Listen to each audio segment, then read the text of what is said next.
We were supposed to be living with backbone our entire lives. And somewhere along the way, we have decided that we want to make everybody happy. We don't want to offend anybody. We don't want to have standards. We want to make excuses for everybody. The victim is celebrated. Hooray for them. They've had some hardship of some sort. Whoop-de-doo. That is not how you live a great life. Being constantly comfortable, not challenged, being told every day that your shit doesn't stink. When it's time to do some hard shit, you're not. You are not going to be prepared.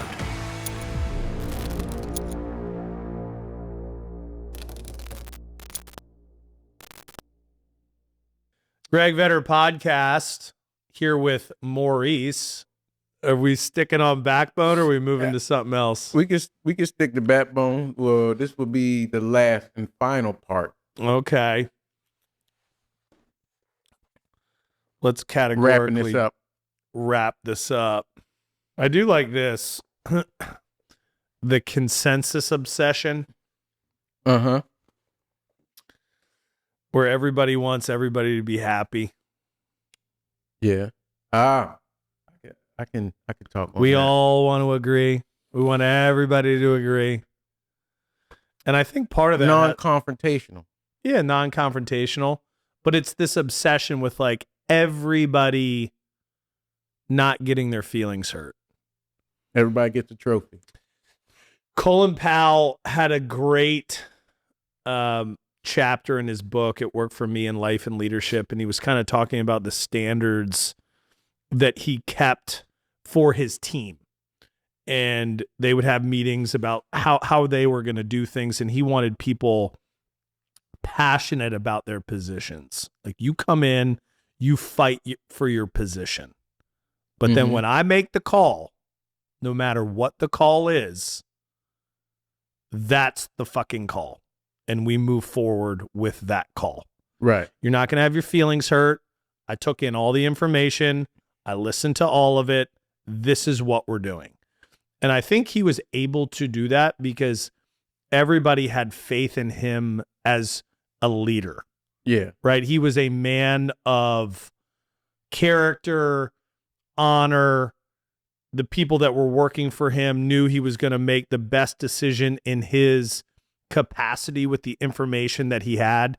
He didn't always make the best decisions. He did not bat 1,000, but I think when you read all the different books he wrote, he was always doing the best of his ability with the information that he had. Yeah.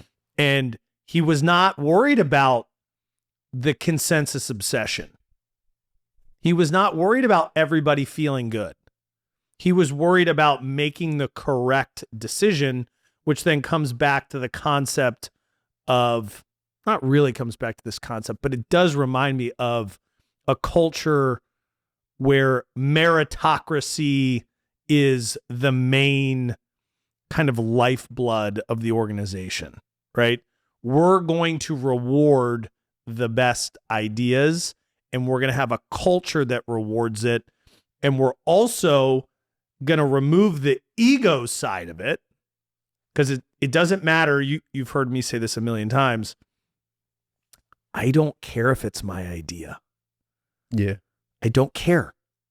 I just want to win. I just want it to work. I just want the best idea. I want the best plan. I want the best strategy for us all to succeed, because we're a team.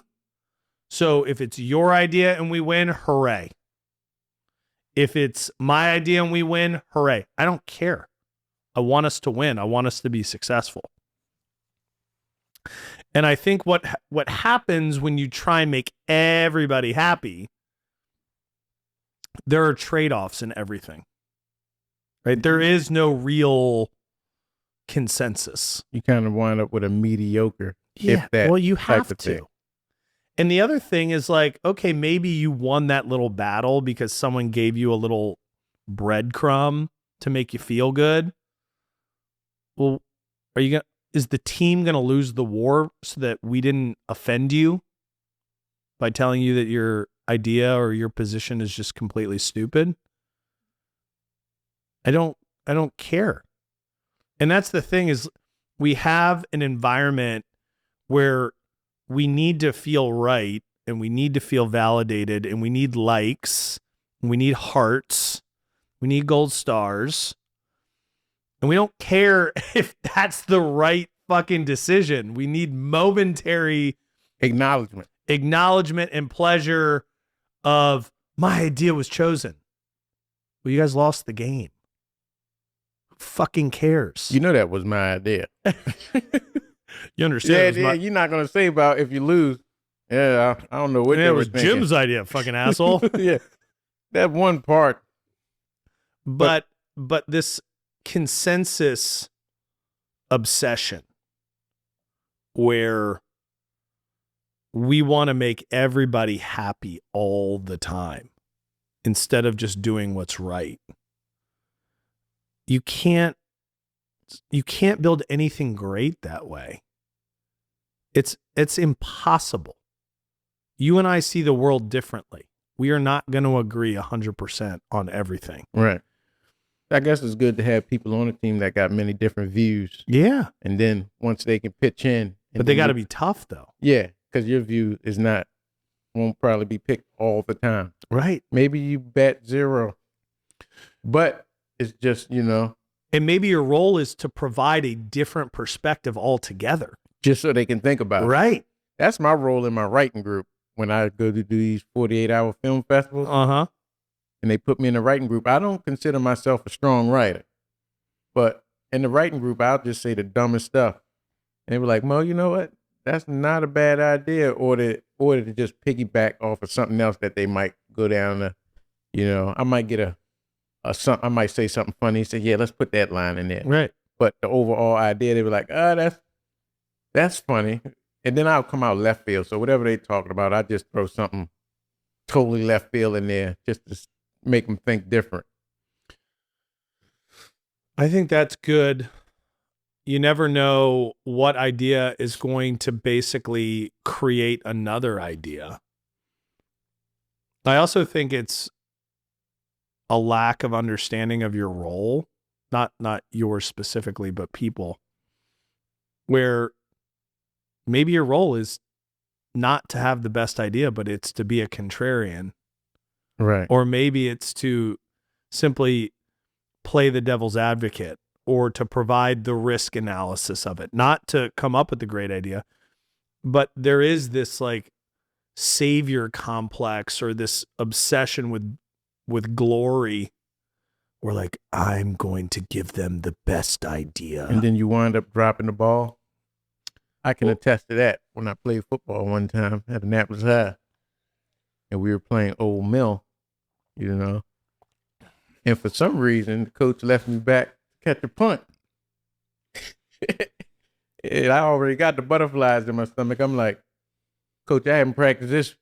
I never practiced this position. Why am I back here? The coach was like, just stay back here. So then I'm like, okay, I'm going to catch this football. I'm going to run it back because the score was probably like 6-6. I said, I'm going to catch this ball. It's a Friday night game, rival schools. I said, I'm going to catch this ball and I'm going to run it back. Varsity, my first year on varsity, first game. Man, he kicked the ball. That ball went up, got lost in the light. I'm running back and forth like this. No. The ball come down and hit my face mask. And roll. Did you recover it? Nope. They got it like on the 2-yard line. No. I could have sworn after that game, I ain't say nothing on the bus. I thought I was going to be back on JV. I thought Monday coming like, yeah, you going back down. But they didn't. They kept it. But it is interesting, this whole consensus obsession, people not wanting to be on the outside or fight for their position, because all of this, again, failure of nerve, having backbone, not being weak and doing what's right. My kids were watching the Mr. Beast games. Okay. And they're down to like the final, it's 2 teams or something, maybe 5 on each team. So let's say it's the top 10. Mm-hmm. And there's like one of the final games which is a dead hang off of basically a pull-up bar that they pull up in the air. And whoever hangs on longer, that team stays. And whoever doesn't, that team, the whole team, gone. Ooh, that's a lot of pressure. Dude, so this team gets together. They have a rock climber on their team. They go, who's going to do it? He's nervous, this rock climber. He goes, well, I do a lot of rock climbing. I have a pretty good grip strength. Like, I think I could be the guy. But he goes, I don't really want to do it. I'm really scared.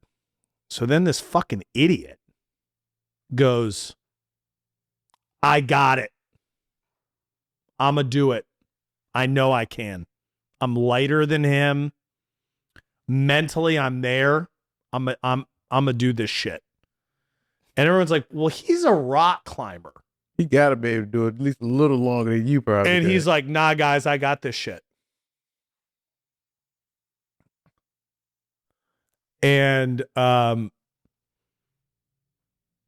he convinces everybody, this idiot who has no rock climbing experience, convinces everybody to let him do it. And this rock climber's like, okay, I mean, I guess if you think you got it. And so this guy convinces everybody he's the guy. And they all come to, they'll go, let's do a vote. So they all vote for the idiot. He fucking lasts like 30 seconds and the whole team gets kicked off. And I sat there and I was just in complete shock. You have a guy where his body is built for this moment. He's too weak to do it. An idiot convinces everybody else that he's the guy. He had backbone. He had the wrong fucking backbone. And the other dude didn't have any backbone. And so they ended up, obviously the whole team got eliminated, but I was sitting there with my kids and I use it as a learning lesson. I'm like, guys, okay, you can take these two parties, the rock climber, mentally weak, got it. We can talk about that all day. This other guy has no understanding of his actual capabilities. Different learning lesson there. The big problem here is everybody else that was so easily convinced by a moron with no skills whatsoever to put their lives in his hands when they're staring at a dude that is trained in this shit. And they just go, we're going to go with the idiot because he won't show up. He pitched him a good pitch. I urge people to watch it because it's infuriating. Like, you watch this and you just are sitting there with common sense. You're like, but that guy's a rock climber. What the fuck are we doing? Right. And it's like, that's not the best idea. That's the loudest asshole in the room. And everybody else just went with it. They didn't raise their hand. They didn't say, no, we're not voting for you, moron, because you're just yelling about it. And I do think that when you look around society today, there's a lot of that. Just the loudest asshole, and everybody else is just going, fuck it. All right, let him have it. Yeah, let him have it. I mean, what's the worst that can happen? It's like a lot. Yeah. So how does all this, I guess, how do we fix it? I mean, well, you fix it with a dedication to backbone, to character, to radical transparency, and then also to the development of your own skill. yeah, I was ready to say that individually. Like, Individually, I is think, there a test that you have in this book where a person can say, how much backbone do I have? I don't have that, but I'm going to make that. And I'll make a workbook for that. Because I do think as young men, and I say this to my kids all the time for perspective on their age, I'm like, 100 years ago, you were in war. me and you Yeah. were fucking strapping up and we were going to battle. That was just, And you were you wanted to do that back in. Well, because you almost had like a bigger purpose where you were willing to sacrifice yourself for the future good of your children. And we don't have that at all now. I mean, it's like, what can I give myself right this second, regardless of what tomorrow brings, to get my gold star, to get my like, to get my views? You know, I read something, they're saying, you know, social media is kind of dying in its old form where everybody's a performer, which I just find to be so annoying. Yeah, you didn't like it when he was like, look at me doing a selfie, talking to the camera. I know. I fucking hate it. Yeah, I really couldn't get on. I don't know. But outside of me not liking to hear my own voice, I just never did but anyway, my point is, like, it's moving towards, well, hopefully it's moving towards, but it's moving towards content and information that's actually helpful and interesting. Because I'm over the performance bullshit. Like the TikTok dances going viral, the current algorithm trends, and participating in those. I think it is a complete fucking waste of time, and it is desensitizing people from information that they actually need to be consuming to get better in their lives. Yeah, like everybody. Yeah, those dance. I mean, I like dancing. I like dancing too, but everybody, like, have you seen those viral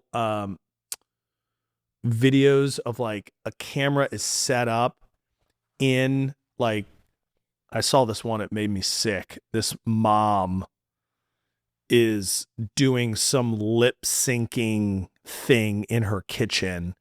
Her kids are holding the lights. The husband's moving like a veil or a cape behind her. There's like another kid comes up and throws like fake snow, and she's super proud of it. She's like, this is what a content creator's house looks like. I'm like, what do you do? You just lip sync fucking stupid songs? Make your husband wave your fucking cape? What kind of nonsense is that? Some people like to see that stuff. I guess they think it's entertaining. We have too much entertainment. We're overly entertained. Yeah. We need to stop with the entertainment, honestly. Quick fixes. You get lost in that thing. I'm doing a good job now, though. I'm getting on top of it. Are you? Stop. You're not doom scrolling anymore? 9:30 hit. Put it down. I'm going to sleep. I fell asleep in 10 minutes. 9:30. And about 9:41, I checked my sleep number in the morning. I fell asleep at 9:41. That's great. Boom. Going to sleep. But I found out is I give myself time right before bed, so I don't get in bed and then scroll. Mm-hmm. I stop whatever I'm doing probably like 7:30. And then I scroll to about 8:30. And then I get in bed and I watch TV from about 8:30 to about 9:20. Uh-huh. It's baby steps. Yeah. And then I try to go to sleep. Baby steps. Yeah. We'll keep winding that down. Yeah. Keep winding down, because one time I'm just going to get in bed at 9 o'clock. I'm going to go straight to sleep. Oh, that sounds amazing. I didn't get home last night until 9:20. Oh, you was out? I was at a kids lacrosse practice. Oh, okay. I'm not out these days. Yeah, I mean, I didn't mean out, but I'm just saying You said it like I was getting it, like back in the good old days. That's only on Fridays and Saturdays, baby. Sunday, you need to get ready for Monday. Yep. Mm-hmm. Mm-hmm. Mm-hmm. Fridays, I just set my bedtime in my sleep app for 12 a.m. on Fridays and Saturdays, and then wake up around about 7:30. So that's still about 7 hours of sleep. So you're ready to get out. You're preparing to go get it. I'm just saying, just give myself a time. It's not a solid, strong What have line. you been doing? I don't know. I'm probably still in the bed by 12 unless I'm going out. Where are you And going? then if I go out, it depends on who I go out with.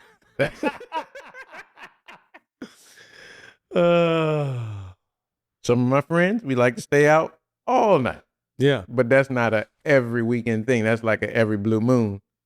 And then once I tell my wife I'm going out, I'm like, dude, I haven't done that shit in I mean, we go out, listen to music, I don't even know how long. maybe go out. If we go out, grab something to eat. I mean, that's the early night. Yeah. We go out, might eat a nice fancy restaurant, something, and then we just come back and go to sleep. So yeah, it depends. If we go out and we listen to music, you know, the music not over till about 2 a.m. You know. All right. So I got homework. I got to create a backbone test. Yeah, there you go. I think that's interesting. And then you can put that on your Substack in Yeah. the subscriber form. Let's make a note of that. A backbone test. Create a backbone test. So I can calculate and see what I got to work on. But just off top. Yep. How could a person ask themselves personal, I guess, questions like, okay, that's interesting. I wonder, and honestly ask themselves, like, what questions would they ask themselves to see if they have backbone or they, you know what I'm saying? I would observe for a week and just take notes. Every time you want to say something and you don't. And I don't think there's a right or a wrong there because half the things I don't say are for good reason. If you don't have nothing nice to say, don't say anything at all. But if you do that and you get into the rhythm of understanding why you aren't speaking in certain scenarios, are you biting your tongue? Are you not trying to offend somebody? Would you just be saying something mean? Do you actually not like the person? Or do you not feel like having an argument? Right. And a lot of that's intelligent. You know, having backbone's not just yapping your fucking mouth off all day. Right. But Pick and choose your battle. Yeah, but there are moments in a week, and you'll know them if you start recording them, where you probably should have said something. And you didn't. And you didn't. Yeah. And then another just easy one is having backbone with yourself. Discipline With yourself. Yeah. Did you wake up on time? Did you set a standard for the day? And did you live into it? Did you, let's use nutrition as a great example. Let's say you're trying to eliminate chocolate chip cookies or something. You have like an addiction to it. Did you eat any cookies that day? Were you able to increase the size of the muscle in your brain, the discipline muscle, and go, I'm not doing that today, right? I'm going to stand strong. Because all of this stuff, it does just start with you. We have to be able to at least have some control and some power over ourselves and our thoughts. Yeah, that's where it starts. It's not anywhere else. And then it'll just spread like wildfire. Yeah, I mean, Napoleon Hill had the easiest one, which was the discipline in fasting. And he goes, once you can master your stomach, you can master anything, which I agree with. I mean, our country's the fattest it's ever been, ever. Yeah, you're starting to hear a lot of that about fasting and stuff on the socials now. Everybody, if your algorithm's right, yeah, you can start to hear about fasting, and they say that as well. If you can't control your hunger or your appetite, then you can't control anything. You can't control anything. And It's about, and then you'll have, the people that want to play devil's advocate and say, well, food's addictive. Yeah, it is. They create it to be addictive. You know what you could do? Not fucking eat it. Go into your house and throw it in the trash. Because at the end of the day, your brain needs nutrients and satiation. And so if your brain is satiated and it's got what it needs, it's not going to be craving cookies and Doritos. I think they said the most addictive, bad chip on the planet or something. The most genetically modified, horrible chip is the Cool Ranch Dorito. I just was talking about those Cool Ranch Doritos because my daughter asked me, what was your favorite? I think she said Dorito. We were talking about something, but that must be going. My kids asked me the same thing 2 days ago. That fucking internet. I know, dude. And they go, what was your favorite Dorito? I'm like, Cool Ranch, bro. I said the blue bag. You know, it's the, the Cool blue Ranch. bag. Used to take it. Whitey mother would make this delicious like goulash or taco salad in this big old bowl. Crush up the Blue Ranch Doritos. They always had the best snacks at their house. I would take them Doritos and take the taco mix that she made, and then woo. Well, and they talk about something special. And they sell that at school events where they'll open a bag of Doritos, put some ground beef in it, lettuce, sour cream, whatever, and it's like a taco in a bag. See, we started that back in the 90s. They just we started everything. Nobody's got any cool new shit anymore. We started that back in the 90s. Then I know somebody like, man, y'all didn't start that, man. We was doing that in the 60s. You're like, they didn't have Doritos, bitch. Yeah, not in the 60s. But maybe you know what? I don't want to get canceled. They might have had Doritos in the 60s. There's no in way. the 70s. I think Doritos. Probably. Yeah, but I would say easy things to do for yourself from a backbone perspective. It's like, look at your weaknesses that you have. Look at the vices you have and just put some standards in there and just see if you can develop that muscle a little bit. And if you can do that and you can fast for 12 hours, maybe not 16 or 18 to start, win, muscle getting bigger. If you cannot then eat cookies or soda that day, win, muscle gets a little bigger. If you can speak up one time where you would otherwise be too scared to do it, win. And it's the little stuff. And it compounds on itself. Because this entire thing, we were supposed to be living with backbone our entire lives. And somewhere along the way, we have decided that we want to make everybody happy. We don't want to offend anybody. We don't want to have standards. We want to make excuses for everybody. The victim is celebrated. Hooray for them. They've had some hardship of some sort. Whoop-de-doo. That is not how you live a great life. Being constantly comfortable and not challenged and being told every day that your shit doesn't stink, when it's time to do some hard shit, you are not going to be prepared. You're not. Like, my grandfather was born on October 29th, 1929, which is the fall of the stock market that began the Great Depression. Mm-hmm. That motherfucker lived in some hard times. He used to wash his tinfoil. He did not throw out tinfoil. He washed that shit. Oh, the tinfoil. The aluminum foil. Yeah. He washed it. And folded it up and put it up. Yep. We're going to keep that for next time. Yes. And he saved up all his money. He was not a rich man. But by the end of his life, guess what? He had a lot of money. Because that motherfucker didn't matter what the market was doing. Didn't matter if he was in a good economy or a bad economy.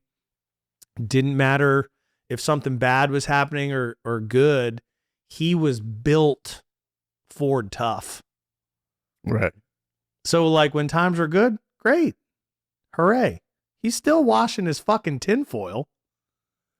You know, like we would get these little plastic cups from, I don't know what random fast food chain back in the day would give you like little kid cups. Oh, yeah, and you keep them. Dude, he fucking washed those things until all the print was off of them, and he still kept them. He kept the jelly jars and made them cups. So when he was done with jelly, washed them, cup. I mean, we do that. But like nobody else. We don't make anything anymore that lasts. You can't fix anything. Oh, yeah. Yeah. Everything is some plastic piece of shit. And when it breaks, you're fucked. You can't fix it. So you just buy more stuff. That's because they want you. My grandmother said that light bulbs don't even last as long as they used to last. They say they last like 20 years or some bullshit. No.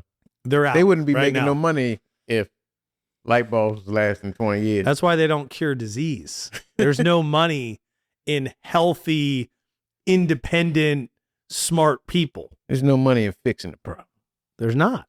There's money in managing. Yes. Pain management, not solving the problem. I think they got that word in some of the descriptions too. Manage. Yeah, of course they do. They're telling you, we're going to manage. We're going to manage the pain. With what? Basically a form of heroin. Yeah. Oh, cool. That seems great. One molecule over. Right. You can actually easily turn it into heroin. Right. If you run out and you use heroin, it's almost the same thing. It's a little bit more addictive. Yeah. So I will create that backbone test. I think that's a great idea. And I'll put that on my Substack for people to take. But other than that, I do think that this book is helpful. It gives a good perspective on a bunch of different philosophies that I think can get people back on track, or at least beginning the process. Right, to give them something to think about. Give them something to think about. I mean, that's all we're doing out in this world, right? Yeah. We're trying to be curious. We're trying to get a little bit better each day, and that's all you can do. Yeah. So instead of scrolling, you could just read a couple pages. There you go. How long did it ever take you to read a book? Or you can listen. There is the audiobook that is now out, right? Yeah. Yes. So we got that going. Well, I think this was good. Greg Vetter Podcast, Maurice Taylor. Backbone is out. Talk to you next time.